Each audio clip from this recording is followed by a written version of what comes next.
오늘 창세기 41장 37절부터 41절 말씀 가지고 하나님께서 요셉을 애굽의 총리로 세우셨습니다. 사실 요셉의 이야기를 하려면 많은 시간을 몇 번의 설교를 해야만 요셉의 이야기를 우리가 다 들을 수 있습니다. 오늘은 특별히 왕으로부터 요셉이 애굽의 총리가 되는 이 부분을 중심으로 함께 말씀을 나누며 은혜를 받기를 소망합니다. 마침내 하나님의 때가 되자 하나님께서 요셉을 이끌어 내셨습니다. 하나님께서는 바로 왕에게 두 가지의 꿈을 꾸도록 역사하셨는데 이 꿈을 해석할 사람이 아무도 없었다는 것입니다. 이 꿈의 내용은 처음에는 사진 7 암소가 있는 꿈이고 그 다음에는 무성하고 충실한 7 이삭에 대한 꿈입니다.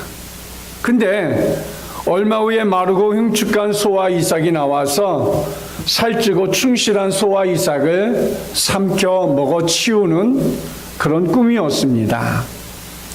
바로왕은 자신이 꾼 꿈이 무엇인지 알기 위해서 노력을 했지만 알 수가 없었습니다. 애굽에 있는 모든 술사 박사들이 이 꿈을 해석할 수가 없었습니다. 이때 왕의 술 맡은 관원장이 바로에게 다가갑니다. 왕이시여, 제가 왕께 잘못하여서 감옥에 간 적이 있었습니다. 그때 제가 어느 날 꿈을 꾸었는데 제 꿈을 해석해 주고 그 꿈대로 제가 복직할 수 있게 해준 청년이 있었습니다. 그에게 왕의 꿈을 맡기는 것이 어떠하겠습니까? 9절 말씀을 보니까 술 맡은 관원장이 과거의 자신의 일을 기억한다라고 고백을 하고 있습니다. 그래서 비로소 요셉의 때가 되었습니다. 왕 앞에 나와서 꿈을 해몽하게 된 것입니다. 들어가는 말은 요셉을 총리로 세우는 일에 신하가 좋게 여겼다라는 것입니다. 이 꿈 해몽을 하고 이제 꿈 해몽과 함께 뭐까지 줘요? 대책까지 요셉이 이제 왕 앞에 말할 때에 신하들이 그것을 좋게 여겼어요. 아, 정말 탁월한 해몽이요, 또 탁월한 대책인 것을 말하여 준 것이지요. 그래서 요셉의 이야기가 창세기 37장부터 50장까지 있는데 중간에 38장에서는 요셉의 이야기가 없습니다. 오늘은 요셉이 애굽의 바로왕을 통하여서 총리까지 되는 이 부분을 통하여서 우리가 요셉이라는 사람을 통하여서 하나님이 어떻게 역사했고 또 우리는 하나님 앞에서 어떤 믿음의 사람이 되어야 할지를 한번 생각해 보고자 하는 것입니다. 바로의 꿈과 요셉의 해몽을 이제 간단하게 도표로 이제 해보았습니다.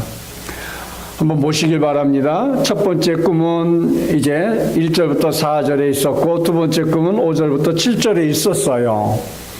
그리고 어떤 내용의 꿈을 첫 번째 꿨고 두 번째 꿨는지 보면 첫 번째 꿈에는 나일 강가에서 아름답고 살찐 7 암소가 풀을 뜯어먹고 있는 것을 본 후 흉악하고 파리한 다른 7소가 강에서 올라와 처음 7 암소를 잡아먹었어요. 그리고 연곱보 또다시 두 번째 꿈을 꿉니다. 두 번째 꿈은 처음에는 무성하고 충실한 7 이삭을 보았고 그 후에 약하고 마른 7 이삭이 나와 처음 7 이삭을 먹어버렸습니다. 그래서 이 꿈을 요셉이 들었습니다. 그래서 요셉이 꿈 해몽을 합니다. 처음에 7 살찐 암소 및 7 충실한 이삭은 전기 7년, 그러니까 풍년 기간에 7년을 말하고 있는 것입니다. 그 후에 7 여인 소와 7 마른 이삭은 후기 이제 7년의 흉년 기간 동안에 극심한 흉년이 될 것을 이제 해몽해 주었어요. 보통 이렇게 이제 꿈 해몽을 하고 나면 그럼 어떻게 해야 되란 말이야? 대책을 내놓습니다. 먼저 능력 있는 관리들을 임명한 후에 전국적인 농업정책을 세워 풍년 동안은 모든 곡식의 5분의 1을 거두어 국고성에 비축해 두었다가 흉년시를 대비해야 한다. 이렇게 대책을 내놓게 됩니다. 꿈쟁이 요셉의 꿈 해몽은 애굽 전역에 걸쳐 관리를 두고 7년 동안의 풍년의 기간 동안에 얼마나 잘 곡식을 저장해주고 준비해 놓느냐에 따라서 7년의 흉년의 기간에 그것을 가져다 먹고 살아야 하기 때문에 잘 준비해야 한다는 말입니다. 이때 거둬들인 양은 매년 토지 소산의 5분의 1을 7년 동안에 모아두어야 한다는 것입니다. 이것은 평소에 거둬들인 양의 배에 해당되는 곡물의 양이었습니다. 7년 동안의 흉년을 위해 7년 동안 준비하는 일은 요셉의 지혜에서 나온 것이 아니었습니다. 하나님의 지시에 의한 것이었습니다. 요셉의 꿈 해석과 그에 따른 해결 방법은 바로 그의 신하들을 매우 만족해 하는 정책이었습니다. 우리가 요셉의 이야기를 하고 있습니다. 요셉이라는 말은 요세프라는 히브리어 말인데 하나님께서 더하실 것이다 라는 의미이며 한글 개역 성경에서 요셉이라고 음력을 했습니다. 구약 성경에서 4명의 사람 요셉이라는 사람이 나오는데 이름으로 그 중에 야곱의 아들만이 신약 성경에 나옵니다. 첫째로 하나님의 영에 감동된 사람의 삶은 어떤 삶일까 우리 한번 생각해 보고자 하는 것입니다. 하나님의 영에 감동된 사람의 삶. 창세기 41장 38절에 이렇게 말하고 있죠. 함께 성독해 봅니다. 바로가 그 신하들에게 이르되 이와 같이 하나님의 신이 감동한 사람을 우리가 어찌 얻을 수 있으리요 하고 하나님의 신이 감동한 사람을 우리가 어찌 얻으리요 그랬어요. 어찌 얻으리요. 요셉은 하나님이 감동한 사람으로 요셉은 정말 하나님과 늘 동행하며 믿음의 사람, 축복의 사람이라고 말할 수 있는 사람이었습니다. 왜냐하면 지금까지 죄인의 몸으로 감옥에 있는 신세였습니다. 처음에는 보디발 장군의 집에 죄인으로 붙잡혀 왔습니다. 거기서도 그는 철저히 자기 일에만 충실했어요. 그래서 보디발 장군이 가정 모든 일을 다 요셉에게 맡길 정도로 그는 성실한 사람이요, 착실한 사람이요, 또 하나님을 두려워하는 사람이었어요. 또 그가 보디발 장군의 집에서 그의 아내의 유혹을 뿌리치고 이제 죽을 위기 속에서 다시 이제 왕궁 감옥으로 또 다른 죄수가 되어서 그곳에 갔습니다. 그곳에서도 그는 온전히 하나님 앞에 믿음으로 살았고 그곳에서도 이제 많은 사람의 인정함을 받으며 그가 살아갑니다. 감옥에 있는 죄인이었지만 바로의 꿈을 해석해 주는 순간부터 이제는 하나님의 가장 축복을 누릴 수 있는 하나님의 영에 감동된 사람임을 우리에게 가르쳐 주고 있는 것입니다. 그러면서 바로 왕은 하나님의 신이 감동한 사람을 어찌 우리가 얻을 수 있으리요 하고 왕은 이미 요셉을 어디에서도 이렇게 훌륭한 사람, 하나님 앞에 감동된 사람을 찾을 수 있느냐, 어디서 이런 사람을 만날 수 있느냐, 이미 왕은 요셉에게 기울였습니다. 그런데 요셉만 이제 하나님 앞에 축복된 사람이 아니라 왕도 하나님의 축복을 얻은 사람이 되어가고 있습니다. 왜냐하면 요셉이 하나님 앞에 감동된 사람과 함께 하기 때문에 그래요. 우리가 신앙생활할 때 보면요, 옆에 믿음이 좋은 사람 옆에 붙어 있으면 나도 같이 덩달아서 믿음이 성장하는 것을 우리가 봐요. 그런데요, 교회에 불만이 있어서 입만 열면 불평하고 또 이제 불만족스럽게 생각하는 사람 옆에 있으면요, 나도 언젠가부터 이상하게 교회를 이상한 눈으로 바라보게 돼요. 더 쉽게 얘기하면 시장에서 일하는 분들은 막 입이 헐어요. 그렇죠? 막 엑세스 막 욕을 해버려요. 그렇죠? 예. 그런 분들 옆에 가 있으면요, 자연히 자기 입에도 나도 모르게 어느새 5년, 10년 지나면요, 자기도 어느 날 급하면 막 그냥 쌍욕을 하고 있는 거야. 자기도 놀라지, 욕을 하면서도. 내가 언제 이렇게. 그러니까 무엇을 보고 배우냐가 굉장히 중요한 거예요. 그래서 요셉을 왕이 하나님의 신이 감동한 사람을 우리가 어찌 얻을 수 있으리요 한 것은 왕이 정말 현명한 사람이에요. 지혜로운 사람이에요. 딱 듣는 순간에 이거는 하나님의 신에 감동된 사람이 바로 요셉이다라는 것을 생각했어요. 근데 왕뿐만 아니라 신하들도 똑같은 마음을 가졌다는 것이에요.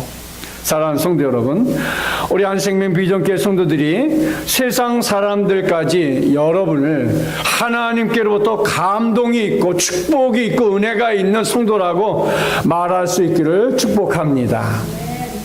계속해서 바로왕은 요셉을 어떻게 말하고 있습니까? 41장 39절에서 이렇게 말하고 있어요. 요셉에게 이르되 하나님이 이 모든 것을 내게 보이셨으니 너와 같이 명철하고 지혜 있는 자가 없도다 그랬어요. 너와 같이 명철하고 지혜가 있는 자가 없다, 이렇게 요셉에게 대놓고 말하고 있는 것입니다. 왕의 말은 요셉과 같은 사람은 더 이상 없다는 거예요. 요셉과 같이 명철하고 지혜로운 사람을 찾을 수가 없으니 요셉에게 총리의 직분을 맡겨서 이 국가적인 난국을 이겨낼 수 있는 사람은 오직 한 사람, 요셉이다라는 결론에 왕이 이르게 된 것입니다.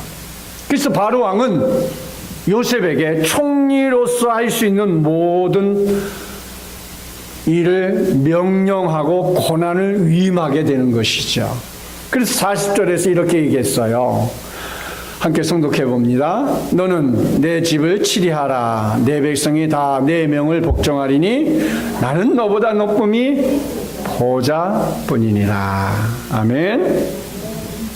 너는 내 집을 치리하라.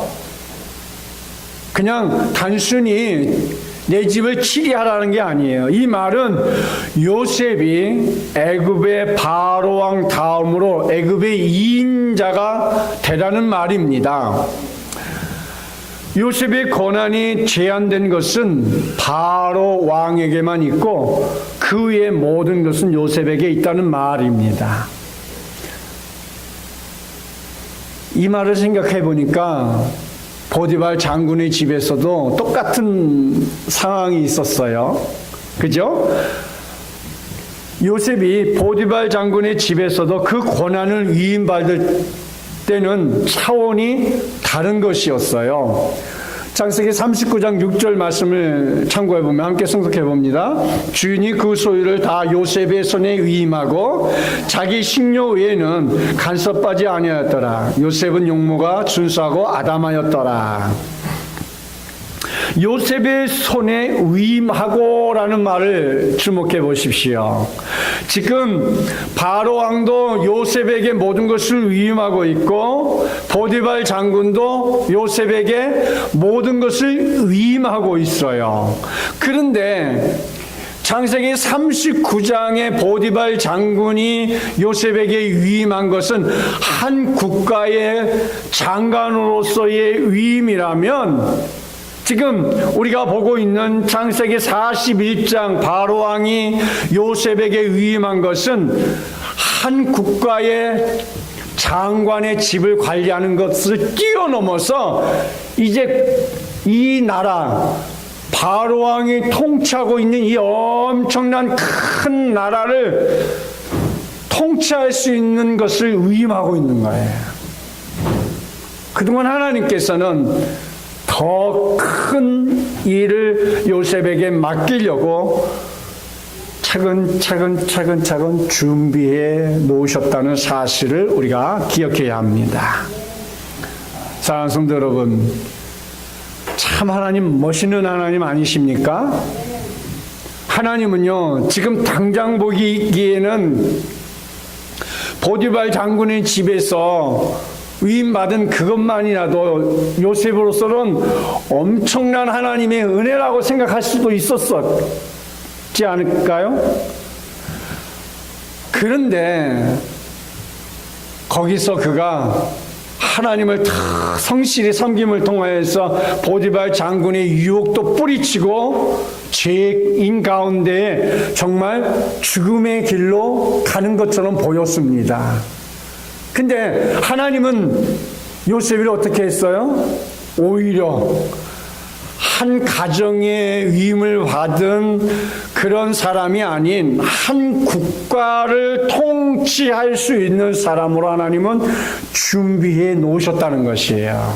사랑하는 성도 여러분, 우리 사랑하는 성도 여러분들이 바로 이러한 축복이 있기를 축원드립니다. 그것은 바로 오늘 37절에서 찾을 수 있을 것입니다. 37절, 바로와 그 모든 신하가 이 일을 좋게 여긴지라 그랬어요. 꿈의 해몽을 왕과 신하들이 다 한결같이 좋게 여겼다라고 했어요. 근데 이렇게 되기가 그렇게 쉬운 것은 결코 아니에요. 우리가 사극을 많이 보잖아요. 사극을 보면 왕이 결정하면 대신들이 어떻게 해요? 다 왕궁 앞에 석고대자라고 한 목소리로 외치시어 왕이시여 절대 불가합니다. 그죠? 아, 그래, 맞아. 예, 그렇지 않아도 그러시면 아니 되오십니다 하고, 예, 신하들이 원하는 대로 끌고 가기를 원하는 것이, 예, 모든 부분들이에요. 그런데 왕과 신하가 이 일을 좋게 여겼다는 것은, 이것은 그냥 사람의 마음이 아닌 이미 하나님께서 그 일에 놀랍도록 역사해 주었고 그 일을 하나님 차원에서 이끌어 가신다는 사실을 우리에게 보여주고 있는 것이지요. 그러니까 이 사건 뒤에는 언제나 하나님의 분명한 계시와 역사가 있었던 것입니다. 주님의 은혜요 축복인 것입니다. 41장 40절 말씀에 또 이렇게 얘기합니다. 너는 내 집을 치리하라. 내 백성이 다 내 명령을 복종하리니 나는 너보다 높음이 보좌뿐이니라. 그렇습니다. 내 백성을 다 내 명령에 복종하리니, 이건 바로 왕의 말이에요. 그리고 나는, 바로 왕은 너 요셉보다 높음이 보좌뿐이라, 그냥 이 왕관 하나뿐이지 내가 다 알아서 이 나라를 통치하거라, 그 말이에요. 성도 여러분, 우리 한생명 비전교회 성도 여러분이나 또 우리 자녀들이 이렇게 하나님이 세워주고 높여주는 그런 축복의 사람이 되기를 간곡하게 축복합니다. 두 번째로, 그러면 왕으로부터 위임받은 총리 자리에 임하는 축복을 받았다는 것이에요. 왕으로부터. 이 나라를 통치할 수 있는 것은 왕의 절대적인 권위를 통하여서 총리로서의 임명을 받아서 일을 하게 됩니다. 요셉 당시 애굽은 상하 애굽으로 이렇게 나누어서 통치를 했어요. 워낙 국가가 크니까 왕이 다 통치를 못하니까 상애굽, 하애굽 이렇게, 그래서 각각을 다스리는 독립된 고관들이 행정력을 발휘했어요. 지난 시간에도 우리가 다니엘을 통해서 볼 때에도 총리 그룹이 있어요. 그리고 그 위에 총리들보다 더 총리들을 또 명령할 수 있는 총리를, 다니엘을 세우려고 하니까 이 총리들이 왕의 어인을 찍어서 다니엘을 사자굴 속에 넣는 사건이 지난 우리가 주의 설교 속에 있었습니다. 이렇게 나라들이 크니까 그런 제도가 이미 있었습니다. 그래서 전국을 12주로 나눠져 있어 각 주마다 어느 정도 독립된 지위가 보장되어 있습니다. 오늘날에는 이제 대통령이 있고 국무총리가 있고 각 도마다 도지사들이 다 있잖아요. 경기도, 충청도, 전라도 도지사들을. 그래서 지방자치단체가 있어서 한 국가이지만 그렇게 지방자치단체장들을 통해서 그 지역의 일들을 하고, 지방자치단체들이 할 수 없는 일을 중앙정부를 통해서 이제 일을 하게끔 이렇게 만들어 놓았습니다. 이 당시에도 그런 모습입니다. 이런 상황에서 애굽 전역을 통틀어 최고의 통치권을 행할 수 있는 왕은 역시 단 한 사람이었는데, 그것이 이제 바로 왕에서 요셉에게로 이제 이양이 되는 모습입니다. 이처럼 요셉은 왕으로부터 총리의 자리에 임명되었던 것은 하나님의 역사가 아니고는 절대 불가능한 것을 우리에게 다시 한번 고백해 봅니다. 하나님이 요셉을 통해서 하나님의 놀라운 위대한 계획을 성취하시고자 하는 일을 비로소 보여주고 있는 것입니다. 바로왕은 요셉에게 그 증표를 주고 있는 거예요. 42절 말씀을 보니까 함께诵독해 봅니다. 42절. 자기 인장 반지를 빼어 요셉의 손에 끼우고 그에게 세마포 옷을 입히고 금사슬을 목에 걸고 그랬어요. 자기의 인장 반지라 그랬어요. 자기가 이렇게 끼고 있는 인장 반지가 있는데 여기 이 끄트머리 이렇게 둥글어요. 거기에 이제 뭐 바로라 쓰든지 아니면 이제 뭐 왕이라 쓰든지, 그래서 무슨 서류가 오면 그 서류에다가 꽉 눌러가지고 이제 왕이 인장 반지를 찍어서 인을 쳐서 새긴 것을 말하고 있는 것인데, 이 인장 반지란 반지는 자신의 그 당시 신분을 말해주고 있는 거예요. 신분을. 그래서 인을 새긴 것으로 어떠한 일을 제가 할 때 도장처럼 찍어서 사용할 수 있게 만든 것입니다. 여기서 바로가 자신의 인장 반지를 빼서 바로의 손에 끼워줍니다. 그야말로 왕의 그 어마어마한 권력이 이제 요셉에게 이양되는 순간인 것이지요. 애굽 총리로서 요셉이 내리는 명령에 왕 자신의 권위를 부여해 주기 위해서였습니다. 이 모습이 또 에스더서의 왕이 하만에게 왕의 반지를 주는 모습을 볼 수 있습니다. 에스더서 3장 10절 말씀을 보면 함께 송독해 봅니다. 왕의 반지를 손에서 빼어 유다인의 대적 곧 아각 사람 함무다다의 아들 하만에게 주며 그랬어요. 네. 그러니까 하만도 왕의 반지를 받음으로 이제 나라의 실권자가 됩니다. 그래서 유대인과 에스더 왕비를 죽일 그런 계책을 가지고 이제 음모를 꾸밉니다. 근데 이제 모르드게가 이 사실을 알고 에스더 왕비에게 왕 앞에 나아갈 것을 간청을 하죠. 그래서 에스더서 8장 2절에 보면 함께诵독해 봅니다. 왕이 하만에게 거둔 반지를 빼어 모르드게에게 준지라. 에스더가 모르드게로 하만의 집을 주관하게 하니라. 그러니까 모르드게가 이제 에스더가 금식을 하고 에스더가 왕 앞에 죽으면 죽으리라 하고 이제 에스더에서 보면 나오죠. 그래서 왕 앞에 나아갑니다. 왕이 부르기 전에 먼저 나가면 왕이 가지고 있는 금유를 이제 왕이 지휘봉 같은 것을 내밀지 않으면 왕비 날짜로 죽는데 왕이 이제 에스더 왕비를 맞아들이면서 어찌 왔냐 하면서 그 사실을 이제 폭로하게 되고 그래서 결국은 어떻게 됩니까? 하만이 자기가 세운 높은 장대에 매달리는 일이 생기는데 그때 여기 에스더서 8장 2절에 왕이 하만에게 거둔 반지를 빼어 모르드게에게 준지라 이렇게 왕의 반지에 대해서 설명을 하려고 에스더서에 있는 말씀을 함께 보았던 것입니다. 그래서 에스더에서 왕이 하만에게 왕의 반지를 주었어요.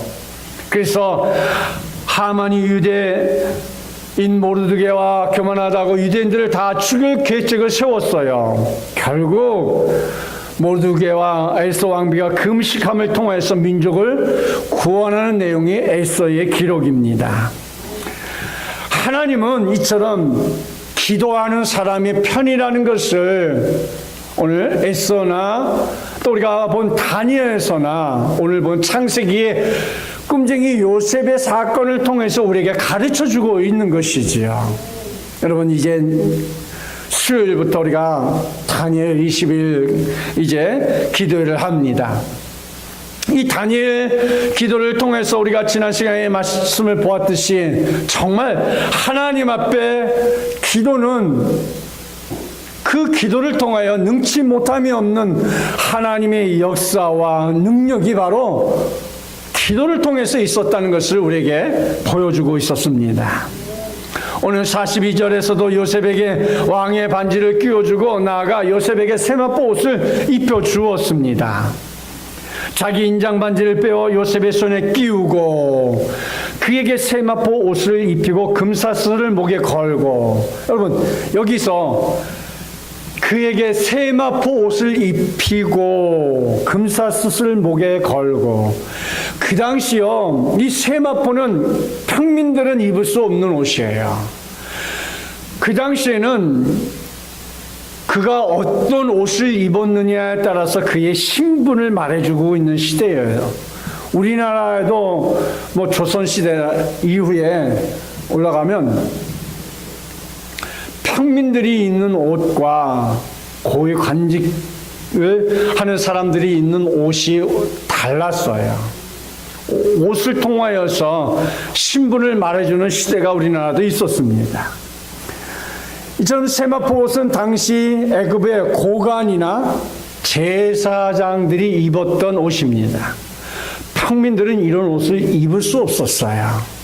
또 비싸기도 어마어마하게 비싸서 몰래 입을 수는 있었는지 모르겠습니다만 또 옷값도 엄청나게 비쌌습니다.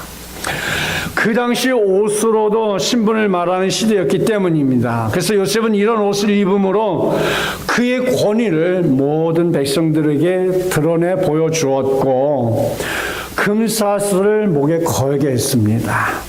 공직에 있는 자들에게 주어지는 것으로 왕의 호의를 받았다는 명예의 상징이 되기도 했습니다.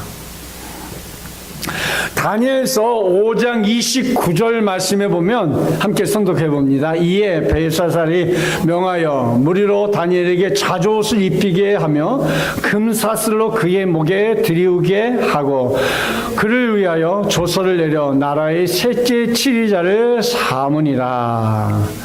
예, 여기에서도 다니엘에게 자주옷을 입히게 하고 금사슬을 그의 목에 들이우게 했다. 이런 얘기를 하고 있습니다. 이처럼 그 당시에 이제 옷은 신분을 말해주고 있고 또 금사슬은 또 함께 이제 높은 관직에 있는 위치를 말해주는 모습입니다. 사랑하는 성도, 우리는 죄인의 신분에서 요셉을 애굽의 왕 다음에 높은 위치에까지 오르는 하나님의 축복을 받게 되었습니다. 하나님은 믿음의 사람들을 높여주고 축복의 사람으로 만들어 주십니다. 이러한 축복이 우리 성도들에게도 있기를 축복합니다.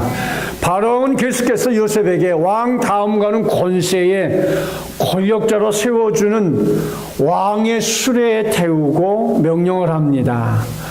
엎드리라, 전국을 다스리는 총리께서 나아가신다 외치십니다. 우리가 사극을 보면 그러죠. 어이, 물러거라, 이적 판사 나가신다. 그러면 이제 백성들이 양쪽 길가로 길을 터주잖아요. 그런 거 안 보셨습니까? 저만 본 것처럼 저만 뚫어지게 쳐다보시는데. 네. 이렇게 높은 관직에 있는 사람들에게 그런 모습이 있었는데 43절 말씀에 그렇게 성경은 말하고 있죠. 함께 성독해 봅니다. 자기에게 있는 복음 수레에 그를 태우매 무리가 그 앞에서 소리를 지르기를 엎드리라 하더라. 바로가 그로 애굽 전국을 총리하게 하였더라. 예. 그러니까 자기 복음수레에 태우고 그리고 무리들에게 소리를 질러 엎드리라 하더라. 그렇습니다. 여기서 복음수레는 왕의 수레 바로 뒤를 따르는 수레 행차로 서열상 2인자의 신분을 나타내는 훌륭한 수레를 말하고 있는 것이죠. 에서 6장 11절에서도 이렇게 함께 성독해 봅니다. 하만이 왕복과 말을 취하여 모르드게에게 옷을 입히고 말을 태워 성중 거리로 다니며 그 앞에서 반포하되 왕이 존귀케 하시기를 기뻐하시는 사람에게는 이같이 할 것이니라 하라. 그렇습니다.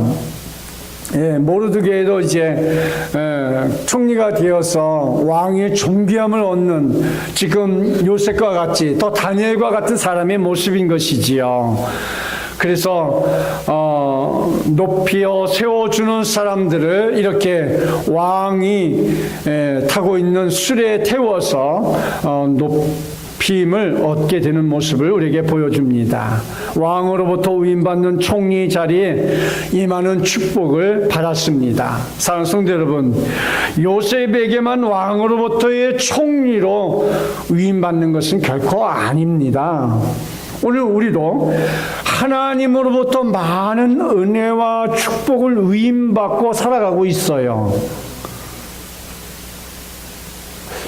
그러면 목사님만 그런 위임을 받았지 우리는 위임 받은 거 없어요. 이렇게 생각하실 수 있는데 그렇지 않습니다. 사랑하는 성도 여러분, 우리의 행복한 가정, 제가 여러분의 행복한 가정을 어떻게 위임해서 여러분 가정을 그렇게 꾸려가십니까? 아니죠. 하나님으로부터 여러분이 위임받은 거예요. 잘 아셔야 돼요. 여러분의 사업장, 하나님께서 여러분에게 귀한 사업장을 여러분이 지금 위임받고 사업하시는 거예요. 우리의 직장 또한 그것도 여러분이 다니는 직장 하나님께서 위임받았기 때문에 최고의 직장. 그래서 제가 늘 헌금 기도할 때에 우리 성도들의 사업정과 또 우리 성도들이 다니는 직장에서 인정함을 받고 존경함을 받고 높임을 받으라고 하는 거예요. 왜? 여러분이 갔기 때문에 그 직장이 빛나기 때문에 그렇습니다. 여러분 그걸 꼭 기억하세요. 내가 있기에 우리 학교가 빛나는 거고, 내가 있기에 우리 직장이 빛나는 거고, 내가 있기에 우리 사업장에 하나님이 축복이 있는 것이라는 것을 꼭 기억하셨으면 좋겠습니다. 우리 한생명 비전교회가 이 금국 지역에 오기 때문에 이제 이 금국 지역이 달라질 거예요. 보세요, 내가 손에 장을 찢을게. 우리 한생명 비전교회가 이곳에 오기 때문에 이제 이 지역이 달라질 것입니다. 제가 이사 오려고 했는데 지금 갑자기 일이 생겨가지고 취소를 하고 있습니다만, 하나님 조금만 밀어달라고 그랬어요. 여러분, 우리는 하나님으로부터 잘 관리된 사람들이에요. 어떻게 관리됐어요? 기도로, 말씀으로 잘 관리된 사람들이에요. 우리가 잘 관리되었기 때문에 하나님은 우리에게 위임을 준 거야. 이 지역으로 가라. 구리에서 20년 열심히 기도했으면 됐다. 이제는 금곡 지역에 가서 이제 기도보다는 나가서 복음을 전해라 하고 우리에게 주신 놀라운 위임이 있어요. 그 임을 우리가 얼마만큼 최선을 다하냐 따라서 우리가 이제 한생명 비전교회가 다른 모습으로 해마다 변할 줄 믿습니다. 세 번째로, 요셉의 이름을 4분의 반에하라 바꿔주셨습니다. 창세기 41장 45절에 보니까 함께 성독해 봅니다. 그가 요셉의 이름을 4분의 반에하라 하고 또 온 제사장 보디바라의 딸 아스낫을 그에게 주어 아내를 삼게 하니 요셉이 나가 애굽 온 땅을 순찰하니라. 자, 여기에 4분의 반에하라라는 말은 언어로 차푸나트 파네아흐라는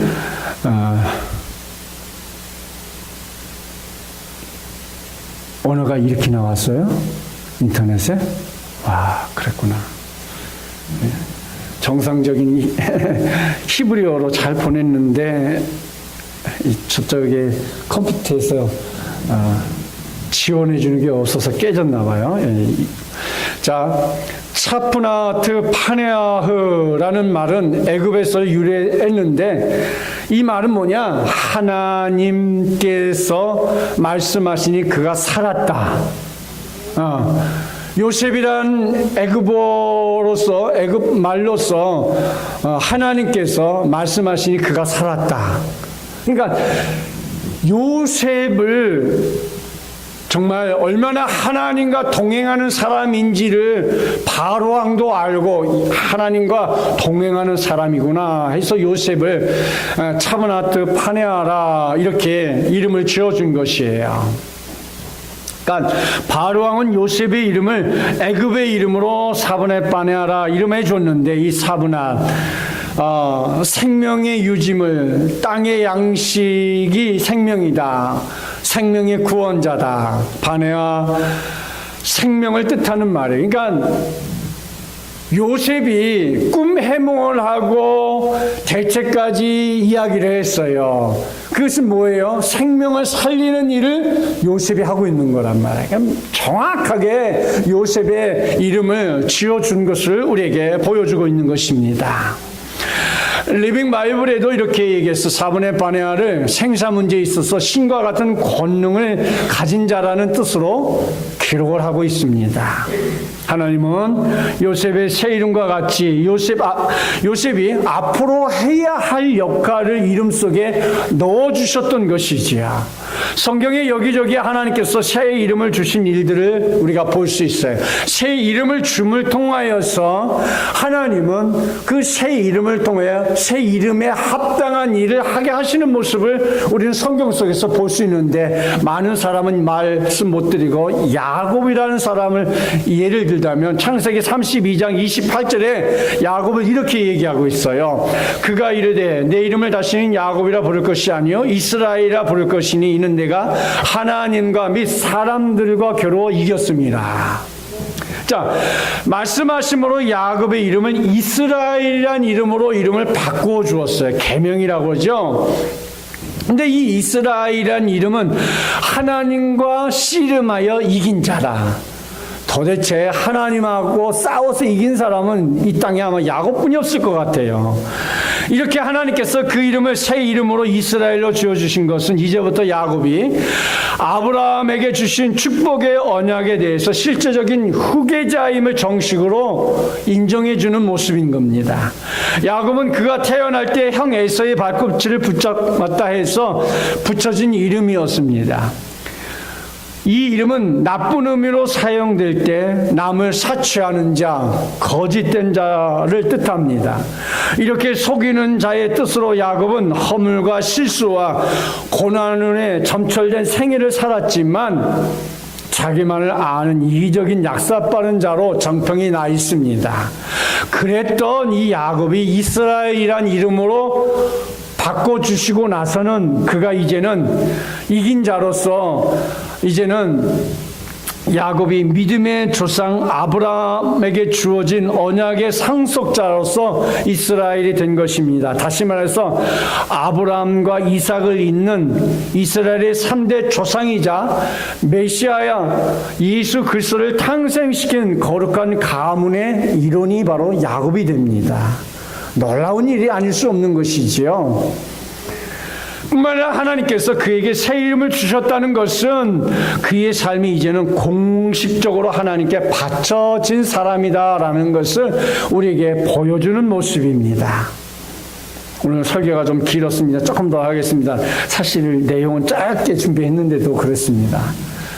오늘 성찬식을 하려고 했는데 예배 시간 나와보니까 아무것도 없어요. 전사님한테 금요일날 말씀했더니 전사님 까마득히 잊어버렸어요.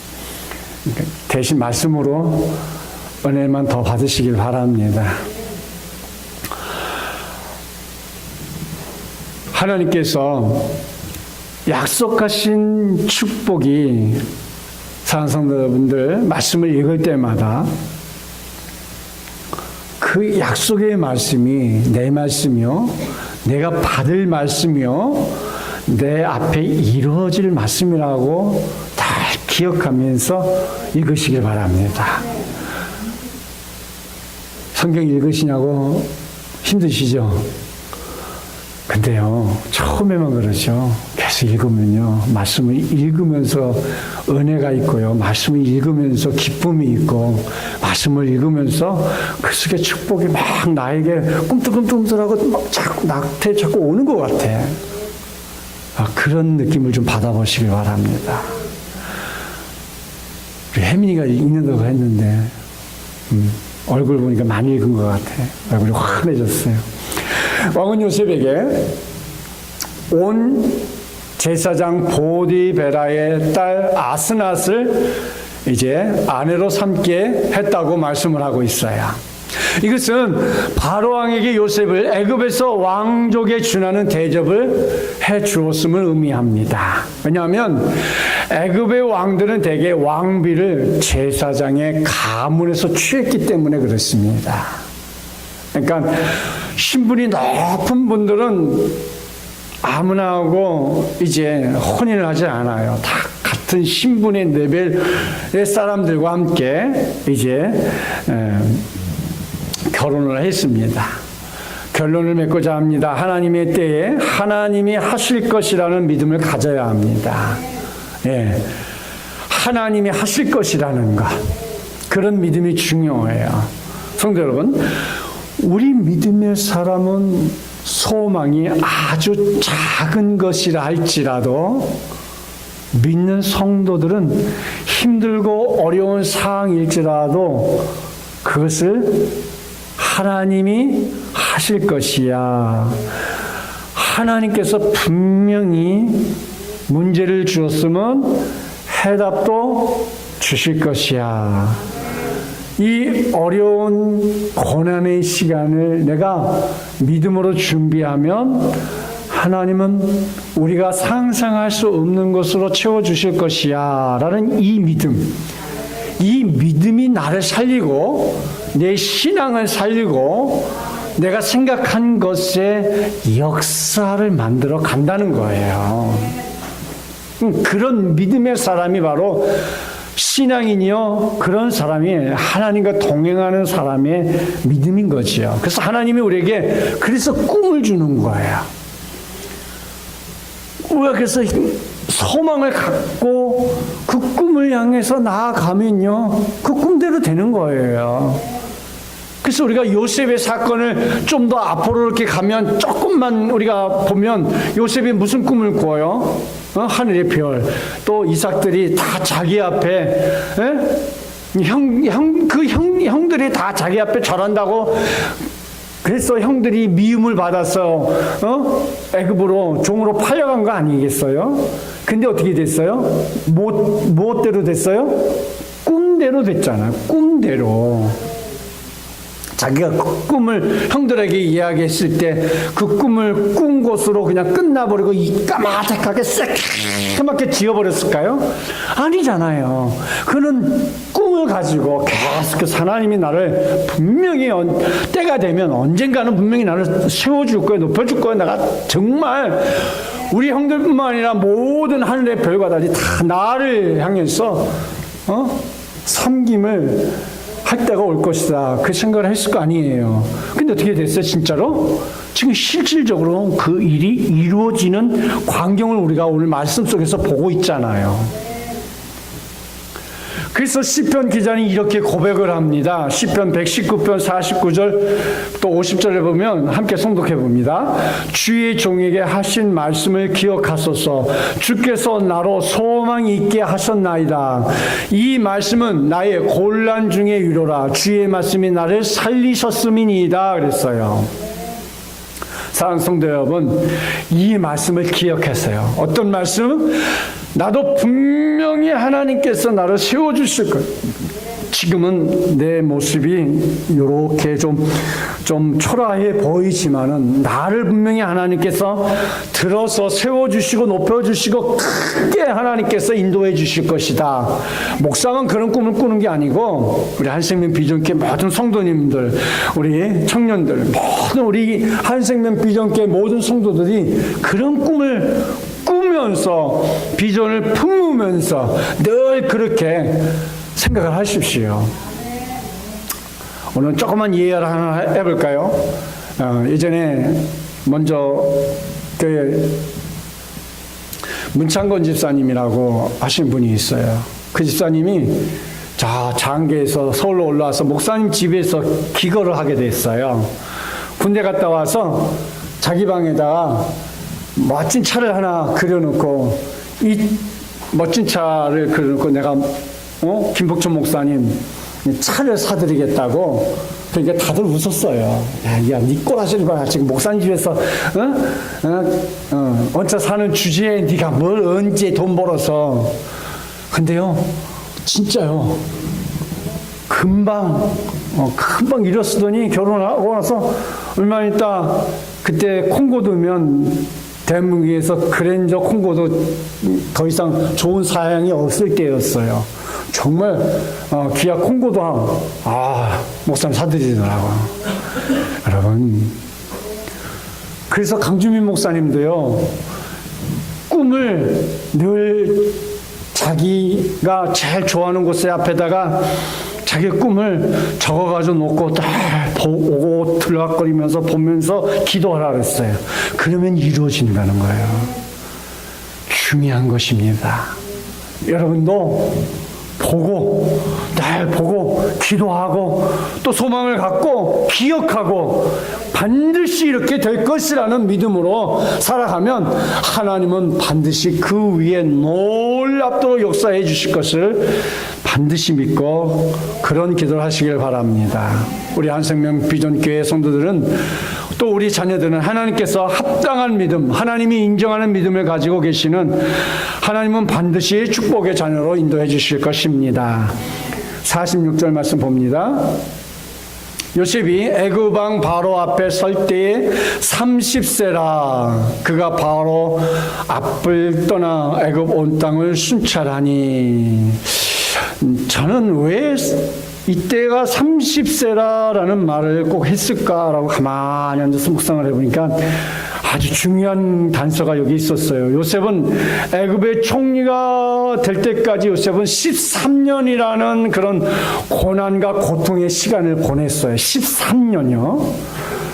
그러니까 요셉은 믿음을 지켰고 하나님을 철저히 하나님 중심의 신앙으로 살았어요. 요셉이 17세에 애굽으로 팔려왔어요. 창세기 37장 2절에서. 그래서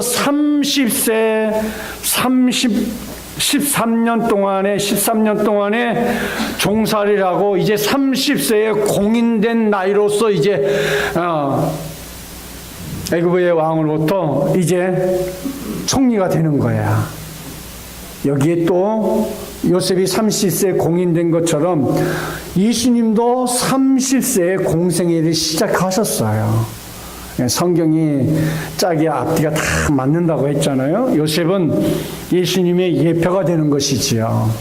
그래서 히브리인들도 30세에 성인으로서의 본격적인 활동을 할 수 있는 시기라고도 합니다. 사랑하는 성도 여러분, 우리가 힘들고 괴로울 때 작은 일에 충성하는 요셉을 보시고 하나님께서 마침내 큰 일을 맡기셨던 것처럼 오늘 함께 예배드리는 우리 모든 성도들이 마침내 이런 놀라운 축복 속에 머물 수 있기를 축원드립니다. 기도하겠습니다.